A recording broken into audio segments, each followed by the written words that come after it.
testosterone, we have a problem.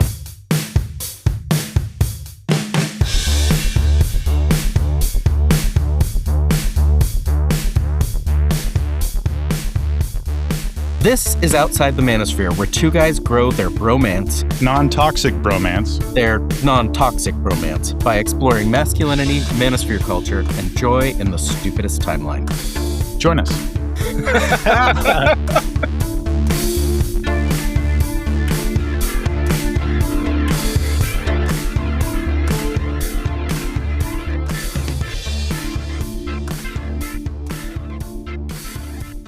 Welcome to Outside the Manosphere. My name is Carlos.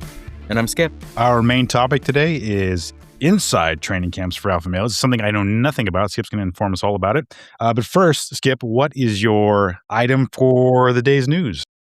So my item, and this is a little old, Mine's much older. Oh, yeah. Yeah. The case against Meta and YouTube has finally wrapped up in court. And they were fined $6 million for being bastards, basically. Yeah. for making their platforms addictive and unhealthy and things like that.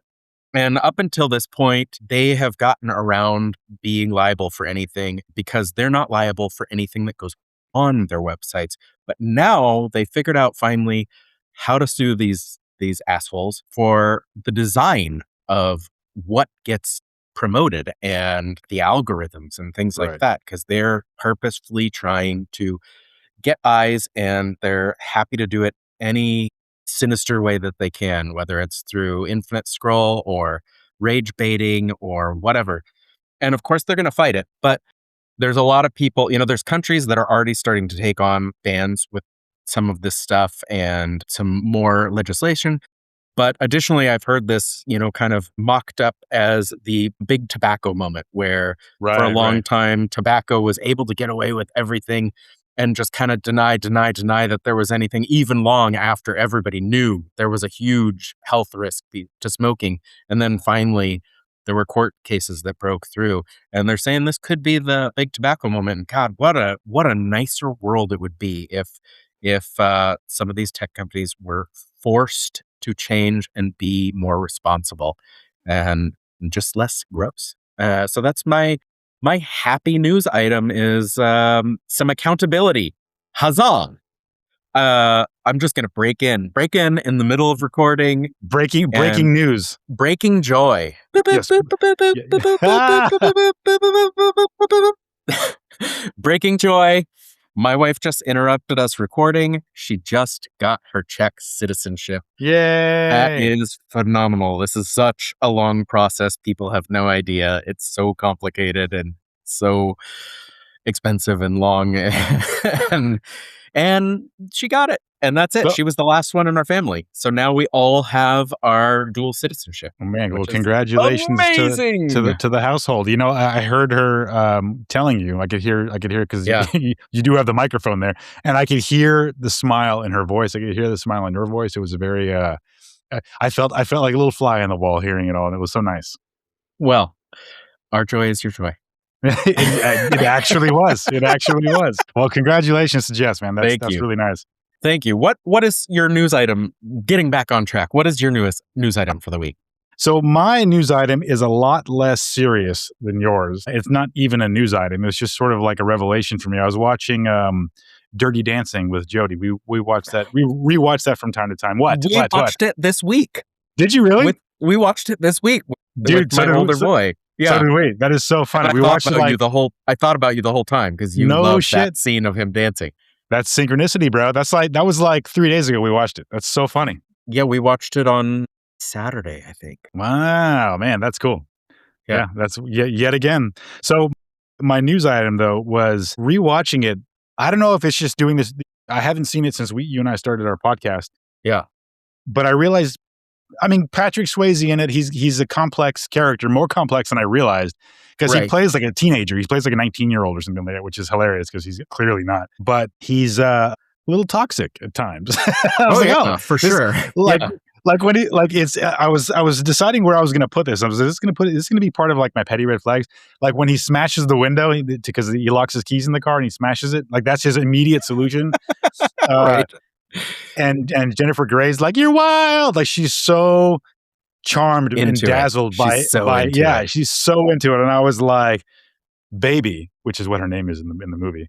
Yeah. I was like, that's not wild. That's a red flag. Like if that's your man's solution to a very simple problem, like that's a red flag. So yeah, my news item is that Patrick Swayze is a little toxic in Dirty Dancing. And I was a little disappointed and surprised by it, but I still love the movie. He is still probably my man crush in life because he's phenomenal. That's a good one. And yeah, he's such an amazing dancer. Well, we followed it up with Roadhouse, and you shuffle the boys out of the room and be like, all right, now let's watch Roadhouse. Yeah.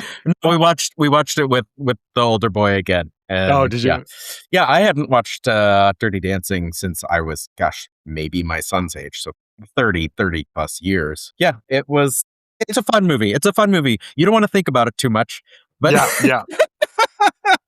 Well, it's funny how like I was watching it again. I'm like, oh no, I understand the father's reservations. Like watching it now as like a middle-aged man, I'm like, I'm kind of on the dad's side on this. Like I wouldn't want my if I'm like a surgeon or whatever the doctor was, like I wouldn't want my daughter like shacking up with this or like having sex with this dancer all weekend or all for the 3 weeks you're there that you paid for. Yeah.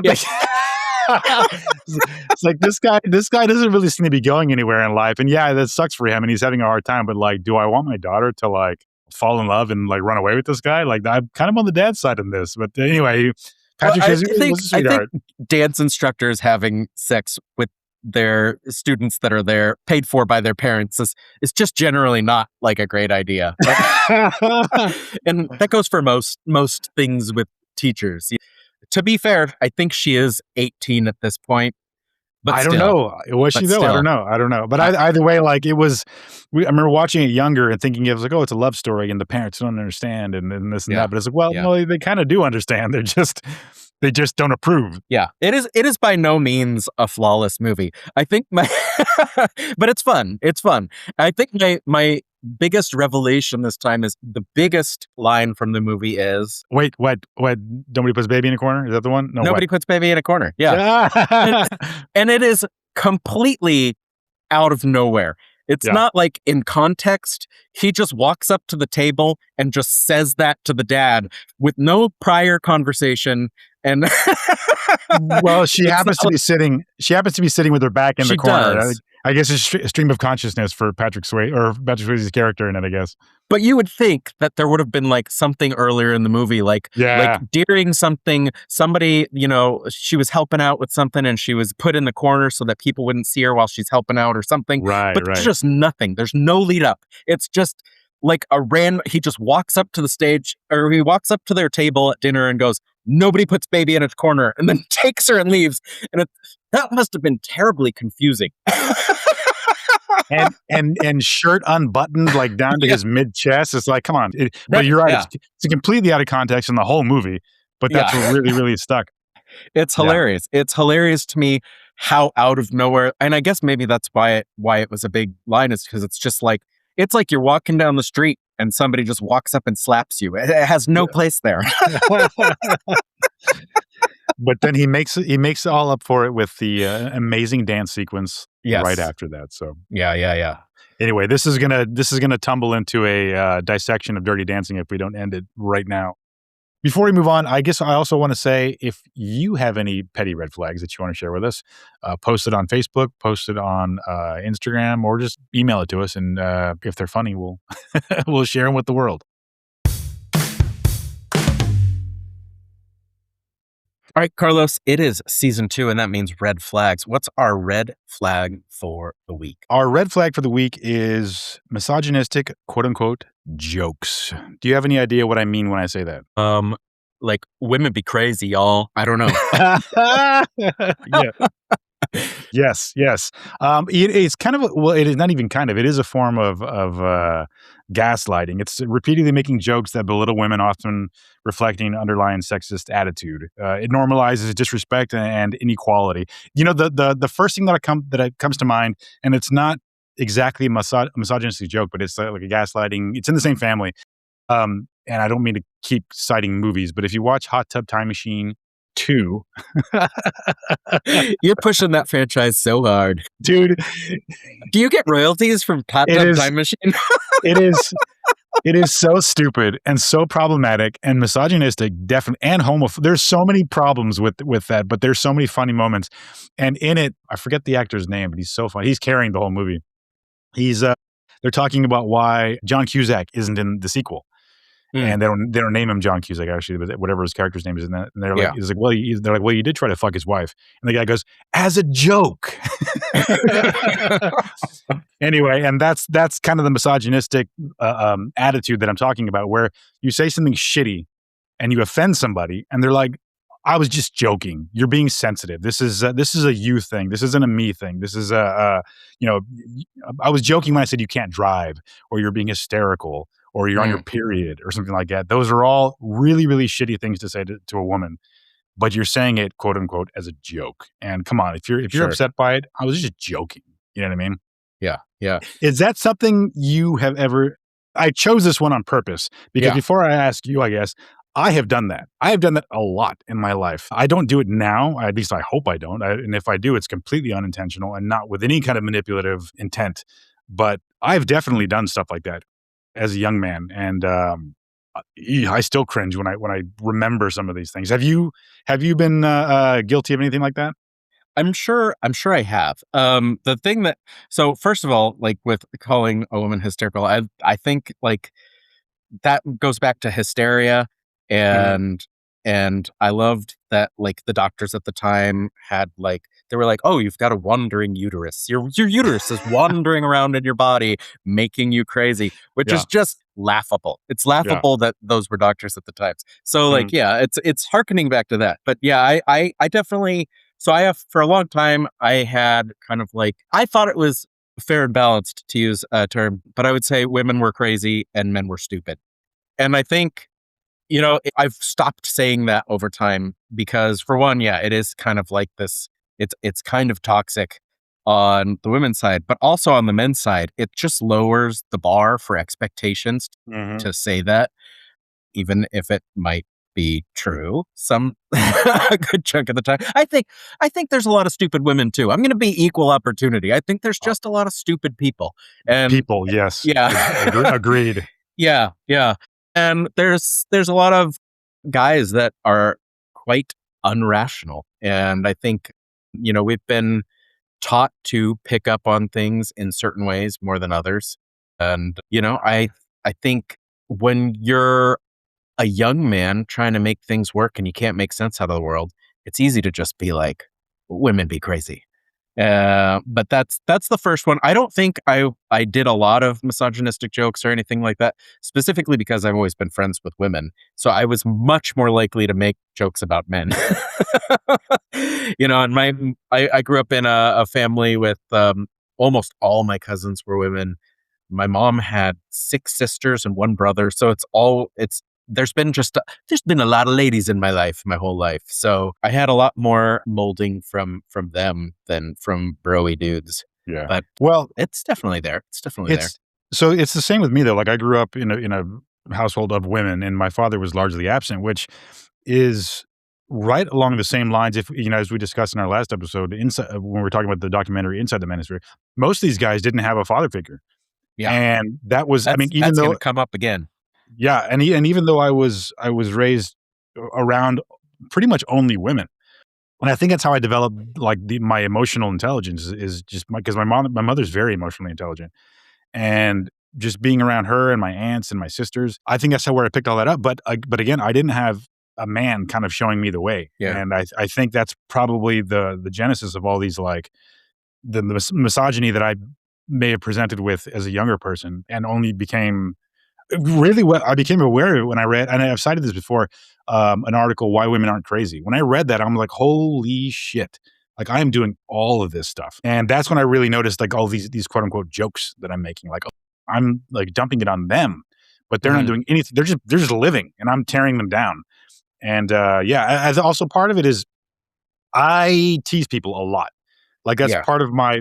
Like, we both do. Yeah. And I guess it's like a love language. I guess I only tease people that I like, and I only tease a Texas thing. I think maybe. Yeah. But I tease people that I like. I tease people that I know that can handle it, and I feel like that translates into just sexism when it's a man and a woman. Because as a young person, like those are the glaring differences between us. Like, oh, you're a man, I'm a woman. Let's drill down and explore that. And I think that just led to, I don't know, like a kind of control or a kind of like, I mean, you're tearing somebody down when you're teasing them. And I just feel like it gets out of hand when there's romance or like sexuality involved, because it's a control thing at that point. And I don't know, I'm just kind of riffing right now, but like I was wise into that, and I don't do that anymore. And I think it's if you're doing that, I'm not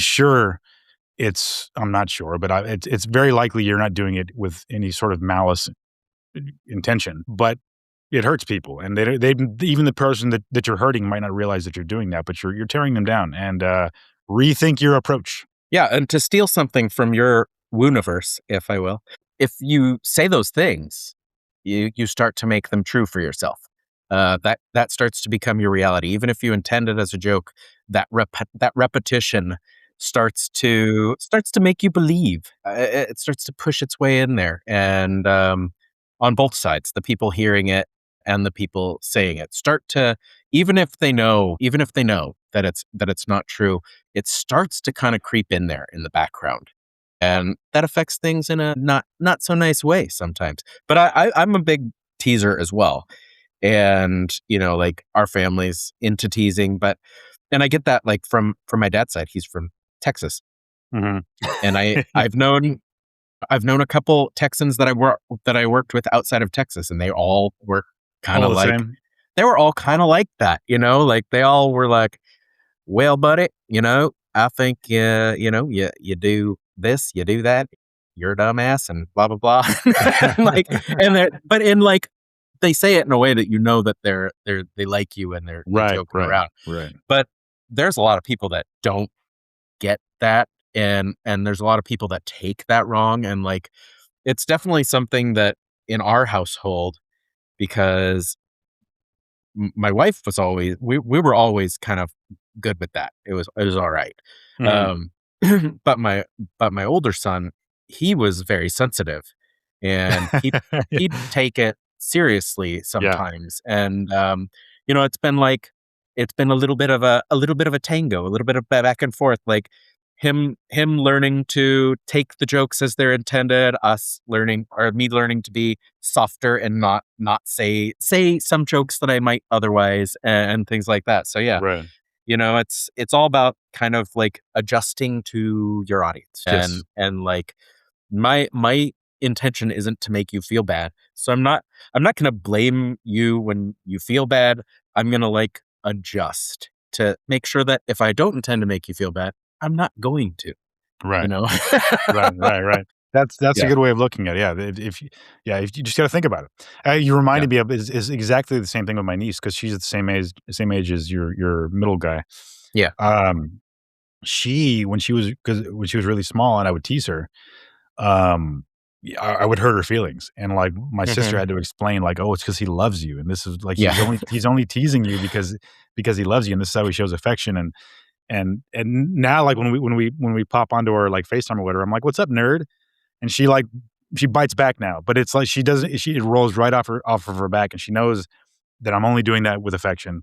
And I think in a way, like she's seen because I don't address like her femininity. Like I'm just teasing her. I call her a nerd, you know what I mean? That kind of thing.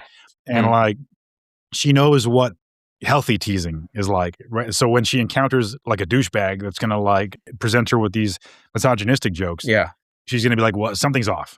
This isn't right. Like this isn't the way my uncle or my aunt's boyfriend or whoever would tease me. This is different. And so I hope that'll prepare her for stuff like that. You know what? It's funny, and it makes me kind of question this like teasing love thing is because way back since the beginning, I've often said like the manosphere's code for masculine is incompetence. Like it's incompetence. If it's incompetence, we call it masculinity. Like yes. generally. I don't like where you're going with this, Skip. I don't like where you're I going know, with this. I don't either. Like it's not masculine to like clean up after yourself and things like that. It's not masculine to do all these things. But these are kind of the same conversations we have in like second and third grade. Oh, he's teasing you because he likes you. I know. And that makes me wonder, like, have we just not evolved? Or is there a way in which this practice can evolve and still be fun and okay?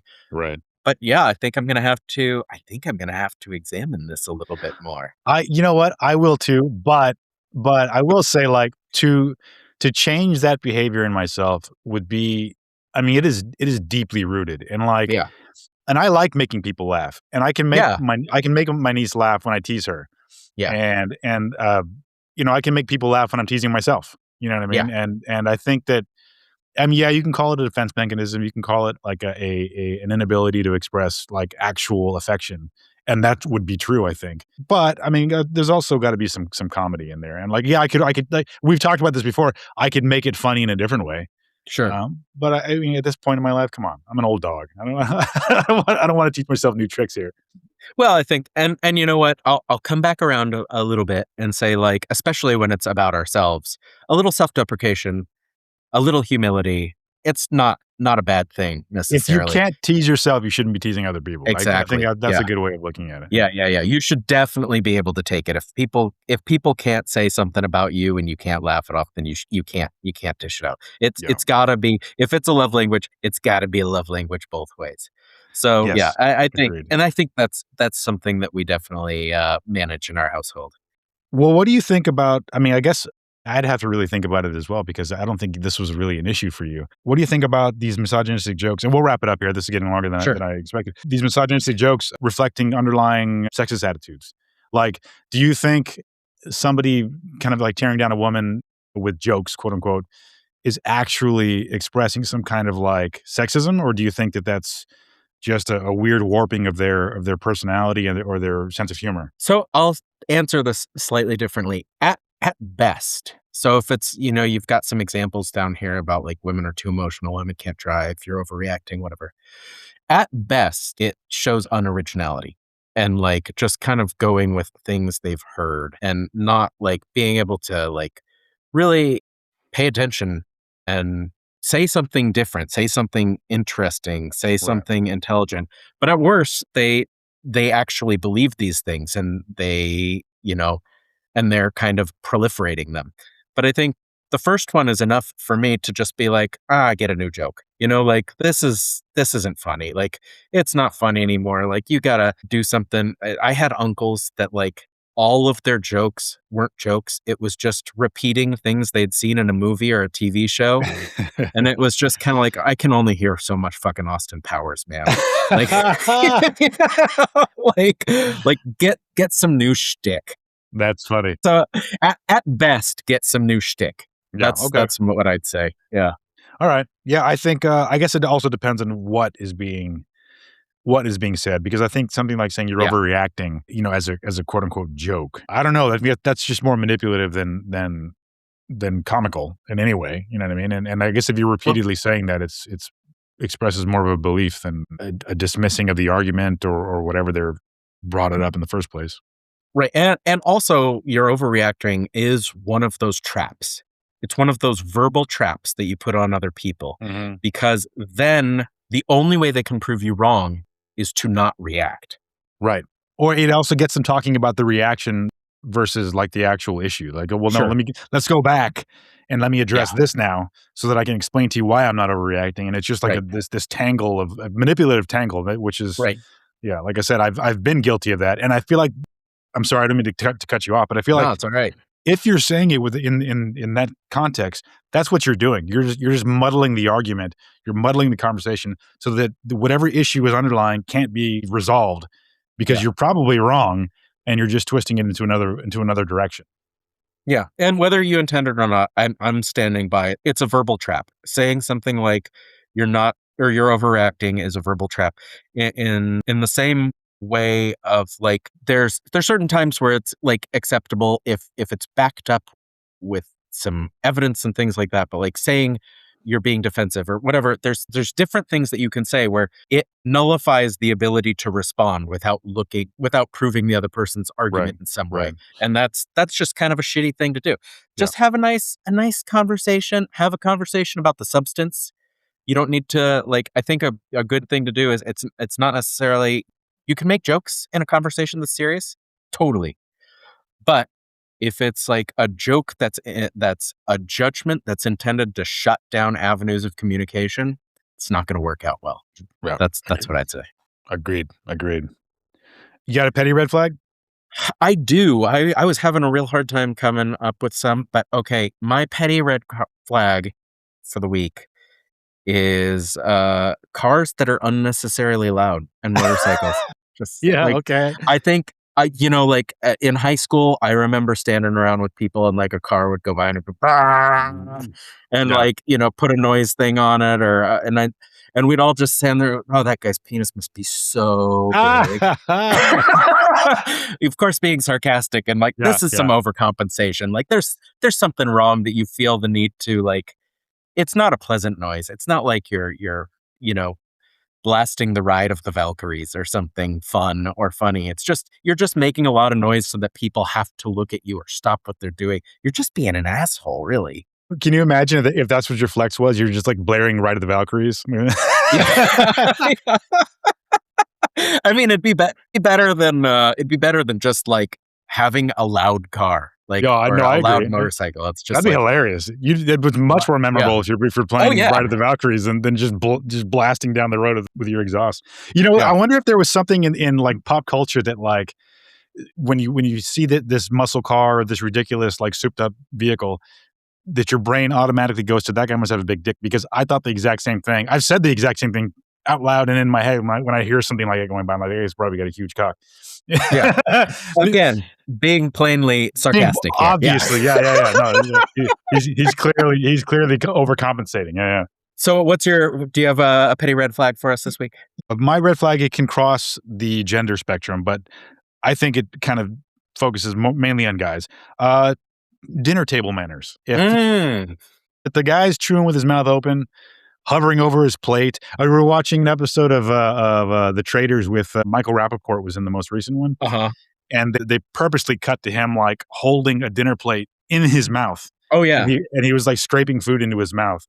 Red flag. Like that's and he's a problematic guy, but like that is so gross. I mean, and I can overlook like the little minor things, like your elbows on the table or whatever. That's fine. Sure. But that's like, close your mouth when you chew. Sit up straight. Don't shovel food into your mouth, and don't talk with your mouth open, that kind of thing. Well, having kids, I have got to go with the shoveling things. I don't know how many, and I know that this isn't going to sound kind, and it's going to go back to those kind of mean jokes. And this isn't even really, this isn't even a joke. This is just being a little sharp with the kids. Just being like, don't eat like a dog. Like, like, you're a human being. Use your fork to bring the food to your mouth. Don't eat off of your plate, you disgusting creature. But you know what, though, man? Like, I feel like that really shows someone's upbringing too. Like, someone was there, sort of guiding them into not doing these things. And I don't know. That to me, that's a green flag. Okay, if they have good table manners, somebody coach them, because those aren't inherent. You want to use your hands and shovel things in your mouth, but someone was there to like guide them through society. So that's, I don't know, that's a possible. I agree that's a green flag. I think a little bit of a red flag for us on this, and already acknowledging that I agree with you, that I'm like, oh, that's gross, what are you doing? Is also like, some people haven't had anybody to bring them up and guide them. That's and true. That doesn't mean that they're a shitty person. It just means they need a little help. But it tells you something, but maybe I don't know. Maybe it tells you a little about. Maybe it tells us a little bit about ourselves too. Yeah, I've got sons, and I am here, so I am going to tell them not to eat like dogs. But I guess, like, I don't know. I got to know. I guess we should know a little bit more before. But no, that's a very kind perspective, and you know what, I should soften my stance on that, because you're right. Not everybody has got like those kind of influences in their lives because I mean, it's definitely like a luxury to eat elegantly. Yeah. Well, but buddy, I wouldn't have thought of that if you hadn't talked me through it yourself and said, like, I had somebody growing up that taught me how to do that. And I was like, oh shit, now I'm an asshole. Yeah. Yeah, well, that's true. Yeah. Like but again, like I can't remember. My mother must have helped me out, but my grandmother, I know I've said it before. She was the one that was like, you can't do that. This is not how you do it. And I was never told why. Just do it. This is how you do it. Sit up straight, elbows off the table, mouth closed. Yeah. And that kind of thing. And I just, there was no arguing. You just had to do that. So yeah, but you're right though. Yeah, I agree. And I'm just gonna go whip myself now because I'm an asshole. No. Just don't whip yourself. Just thanks, Grandma. That's all. Thanks, Grandma. Yeah. Thanks, Grandma.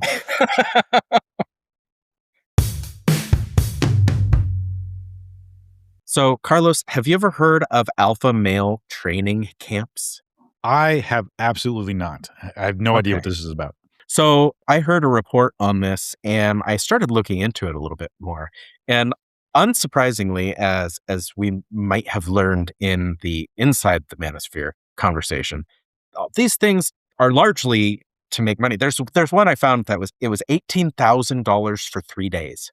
Wow. And, right? $18,000 for 3 days. And they can maybe teach you a lot, but $18,000 worth in 3 days, that's definitely a money-making scheme. That doesn't necessarily mean that everything in these camps is bad, but like, for one, let's just start with an alpha male. When you hear alpha male, what do you think that means to these camps or to the people going to them? Well, okay. Before we do that, though, are these like actual physical spaces where they're going to, or these are actual physical spaces? Okay. Yeah. Okay. An alpha male. Well, to these guys. Yeah, to these guys. Not. We'll get into, I think, the myth of the alpha male in our next or 2 episodes from now. But just for like discussing what this is, what do these guys think they're getting into? Do you think? I imagine it means how to dominate other men, how to mog other men, and how to. How to capture the ladies, not capture, I guess, but how to win the possibly capture, win the attention. Yeah, possibly capture, win the attention of the ladies. Just to outwolf your fellow male. That's kind of how I think they're looking at it anyway. One thing that comes up, and we've seen this in the Inside the Manosphere, I think, and some other things, is this idea of rising or ascent, where you go from basically an incel to, I guess, a non-cell. There's this idea of ascending to this thing. And I think that's kind of what this is starting to, that we talk about the kind of guys that might go there. And it's a lot of people that you would probably call incels. In one of the stories, they talked about a guy that would wander grocery stores or Walmarts at night just to be close to other people. Oh, wow. And I remember talking to you at one point about how, like, when I was young and I was not in a relationship and I'd work and stuff, just thinking I could go months without touching another human being. Right. So I kind of get that. And especially like we think about, as we talked about earlier with, more of life moving into social media and algorithms and things like that, we have fewer places to interact. And even in those live places now, people are getting so wrapped up in their phones that a lot of times it interrupts, relationships that would be happening in person. So like there's some genuine problems here.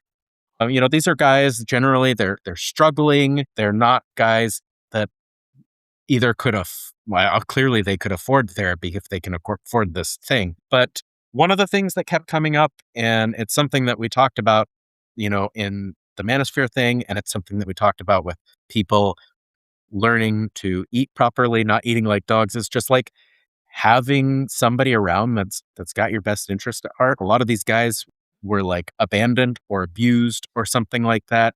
And so when they're struggling, they're just turning to some source, and they find this stuff on the internet and they fall into it. So what do you think might kind of be like, do you have any ideas of what these camps might be like? Just if you, Carlos, were to imagine your broiest vision for a camp to make incels into alpha males, what would you think of? It's funny because I guess it's the word camp that I just associated it with, but like when you brought it up and when I saw it in our notes, the first thing I thought of was like Al Qaeda, and I see like the guys in Afghanistan, going quickly along the monkey bars in their masks and stuff.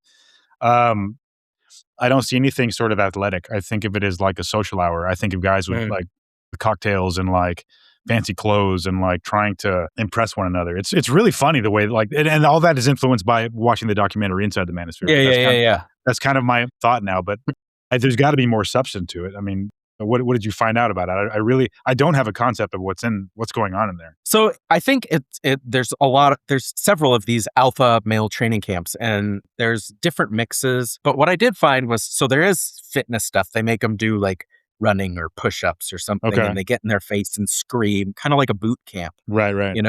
And there's a lot of focus on the physicality. And I think we can get back to that because like there is something to being physically fit or challenging yourself physically that does improve your outlook on life. Oh, definitely. There's lots of things behind that.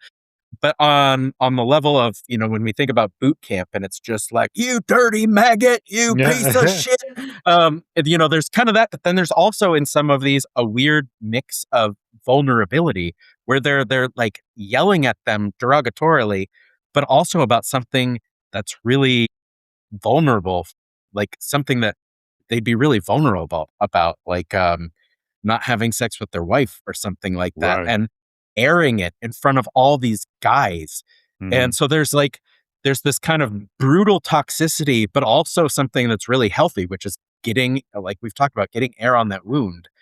But so there's a weird mix between these guys like being brutalized and having a hard time and having all their terrible things exposed in a really derogatory way, but then they kind of can come together like the way people do in an adversarial kind of situation or in a situation with adversity.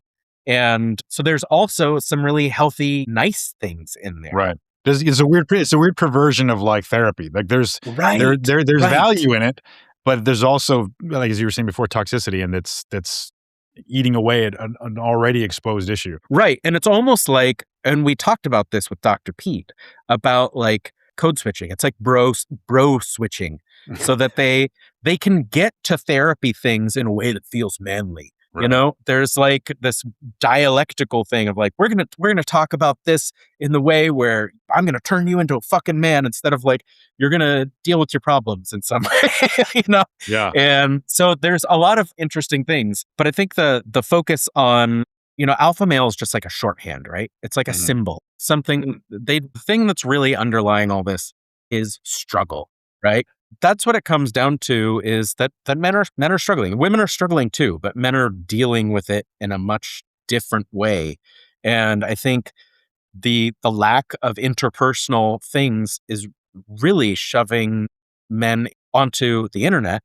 And then the internet is serving up, as we talked about with Meta and YouTube earlier, just nasty, toxic, messed up stuff that pushes them in these weird ways.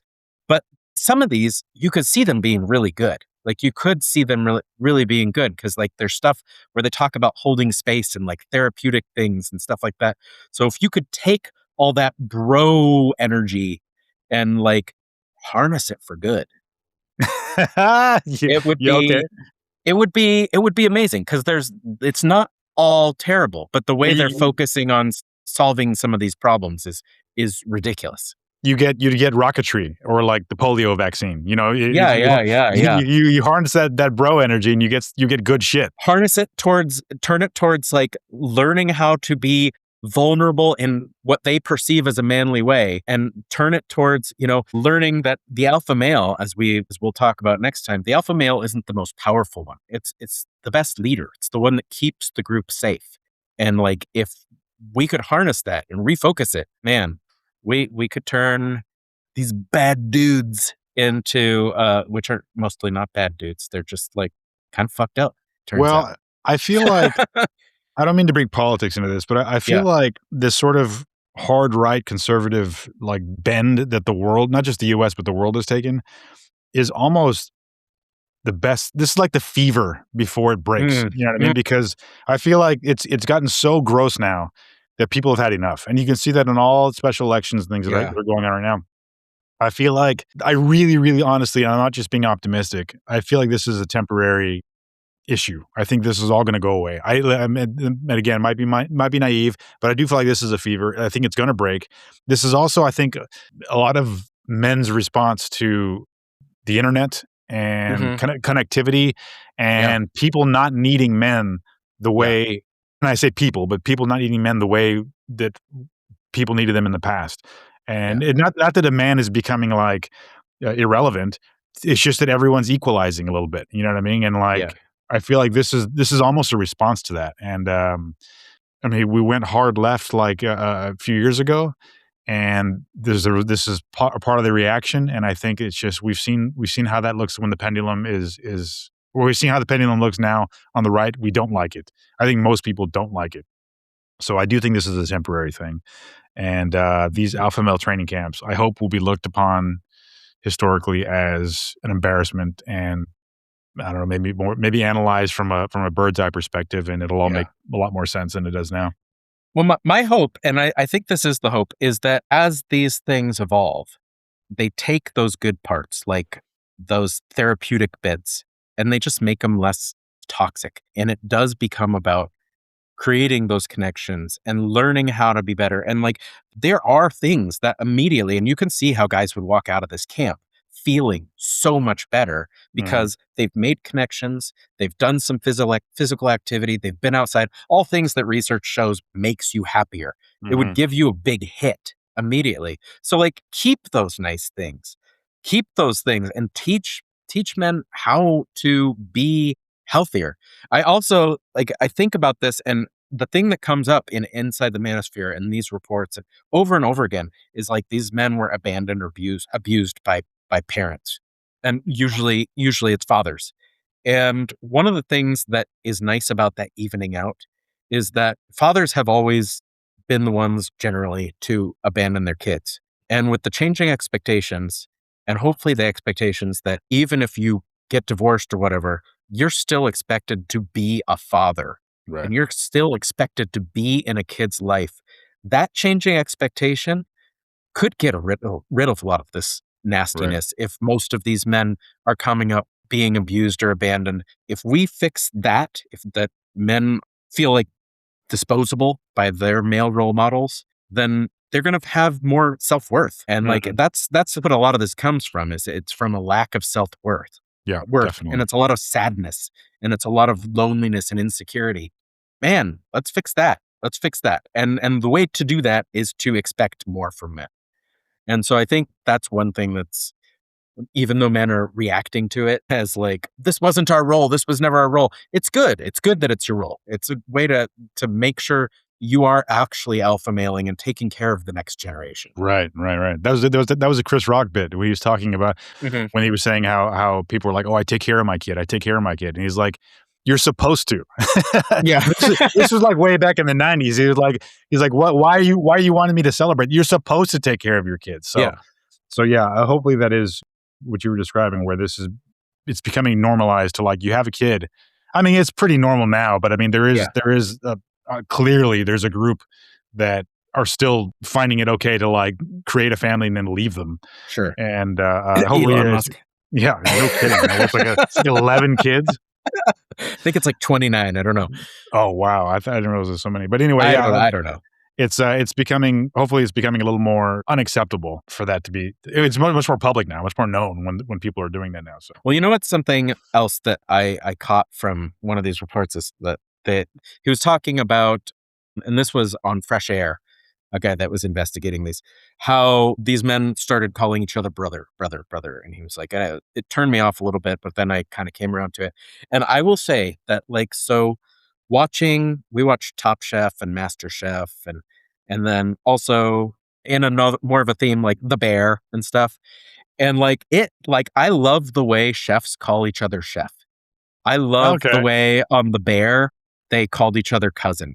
And it's just this nice, it's like shorthand for you're part of my family. Right. And like, I viscerally get that brother feels like that to these guys. And I wish there was, I want kind of like a word like that for people that I'm close to, but I don't want to like manufacture it and make it just like we're going to start calling each other dudes now, or I don't know, like not dudes, but like we're going to be you're going to be my my lion or whatever. I'll just make up something. But like when it comes from those organic places, and like it's like you're part of a team, right? Yeah. That's awesome. And I can fully get why people are attracted to that. I'm attracted to that. Yeah. So like, but again, it comes back to connection. So like, it's all about like finding that connection. Let's find that connection. I will say that where it kind of repels you a little bit, like every now and then I'll have a man say like, all right, brother, say something like that to me. I like that. To me, it hits exactly where you were describing. Like, oh, I feel like suddenly, like I already like this guy. And then he says brother to me. I'm like, oh, he likes me too. Like there's a weird like affection behind the word. So, I mean, I've also been called brother by somebody that I don't like. I'm like, yeah, fuck off, man. We're not brothers. Right. Right. No, I like it when it's used that way. But then I think alpha bros tend to use it in ways that make me kind of feel ick. Well, it reminds me also of like, have you ever read Invisible Man by Ralph Ellison? I haven't. No. Oh, it's so good, man. Anyway, it's there's an aspect of it. It was written in the 50s, and there's an aspect of it where the protagonist, he meets like a communist group that's taking advantage of like the African American struggle, and they all call each other brother. And like that was also very prevalent during like the communist movies, that they would call each other brother for that exact reason. It creates community, it creates family, it creates inclusion, and Kamerad.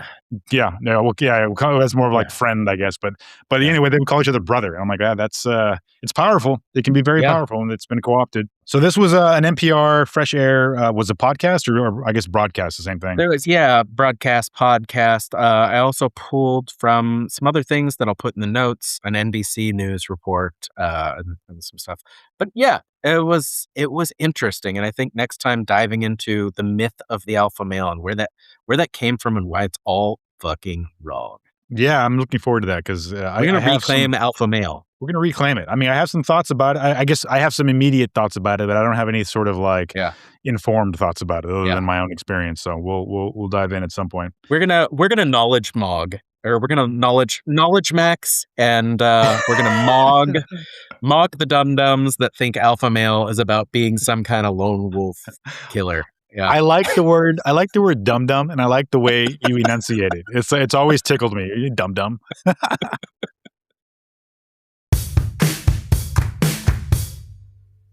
All right, Skip. Well, that brings us to our favorite part of the show, joys. What are your joys of the week?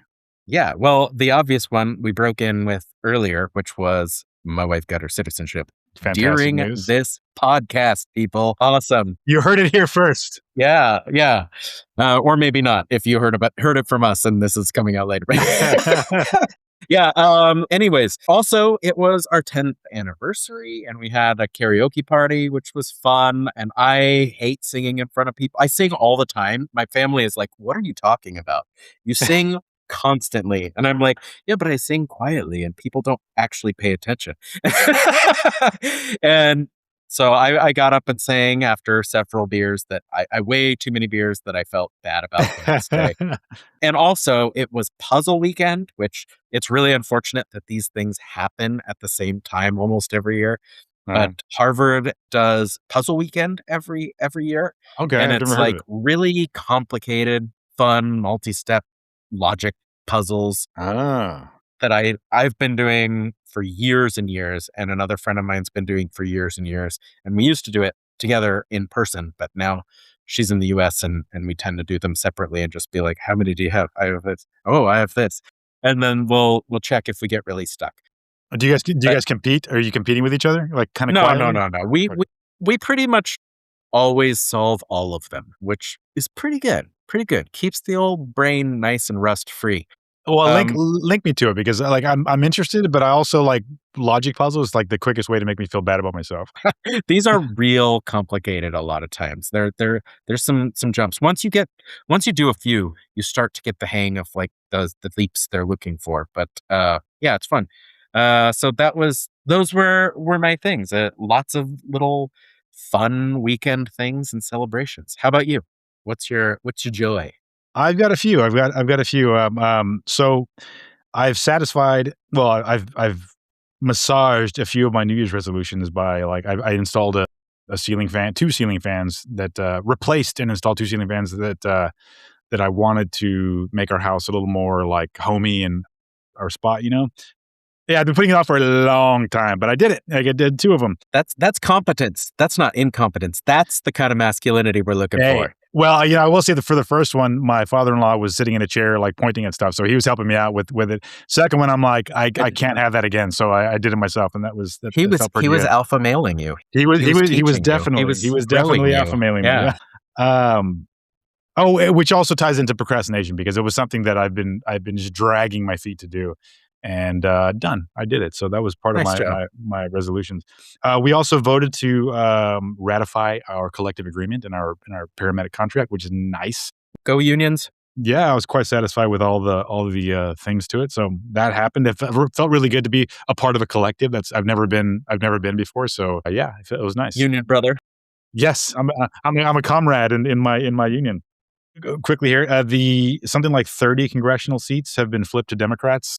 In special elections since President Donald J. Trump became what he is, by like massive points, man. Like, and maybe I already talked about it, but it's like a really, really hopeful outcome, and I'm really looking forward to the midterms, and I'm hoping that it all continues in this direction. You sent me some videos of you singing with your family, and that was a real joy for me to watch. A little pining, a little sense of loss because I haven't been up there, and I saw, your middle kid and how it just reminded me like, oh man, we could have been there like his whole life. You know what I mean? But he's grown up now, and like same thing with your little one. And up and up. And up and up, yeah. So yeah, but it was really, really nice to see you guys having a good time, seeing everyone singing, and it just looked like a lot of fun, and it was really nice to see. And then lastly, you can see behind me my Longhorn sculpture that I've been working on for a year. I've been eyeing it periodically when you go in that room. Well, I said I've been working on it for a year. I haven't been. I've probably put a total of like, I don't know, 5-6 days in it. If I smashed it all together, haven't been spending much time, but I've been procrastinating. And I picked it up again this past week, and I've put a lot of energy into it, and it's coming along. And at some point, I'm going to be mounting it to the wall, either behind me or if it's presentable, I'll put it somewhere a little more public in the house. But yeah, it's fun, man. It's really nice to just kind of zero in on something creative and work on. It looks surprisingly good. Not to like doubt you, but like, sculpture and stuff. That's hard. Yeah, thanks, man. You did a great job. Thanks. We'll see what the finished product looks like, but it's so far I'm seeing all the flaws in it. I'm like, I have to like cut stuff and I have to change some things, but yeah, it's my first real sculpture that I've ever done. So it's fun. I'm learning as I go. And I'm picking up on a theme that our final love question it was about your problem procrastinating, and it seems like you're starting to pick that up. I'm trying. Like I'm starting to deal with it. I'm picking my lazy ass up off the ground, and I'm putting my hands on things. You'll do it when you're damn good and ready. When I'm good and ready, Dad, God, get off my back. If you have a joy for this week, tell somebody, tell a friend, tell us, and we'd be happy to share it on the air sometime, maybe. Thanks for joining us. New podcasts every Wednesday, and if any part of this show has resonated with you, let us know at outsidethemanosphere@gmail.com, Instagram, Facebook, or YouTube. Please like, rate, subscribe to the podcast YouTube channel, or recommend us to a friend. Hasta la pasta. Mission accomplished.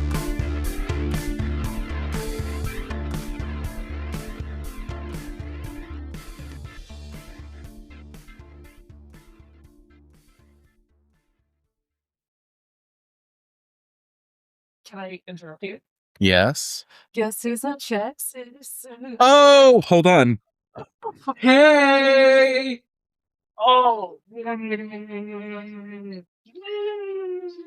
Congratulations, baby. Thank you. Wow, we should celebrate tonight. Yeah. Yeah. Next Tuesday. Next Tuesday. We go to Utah. Oh, right. Congratulations. Thank you. Congratulations. That's all orders. All right. Love you. Love you.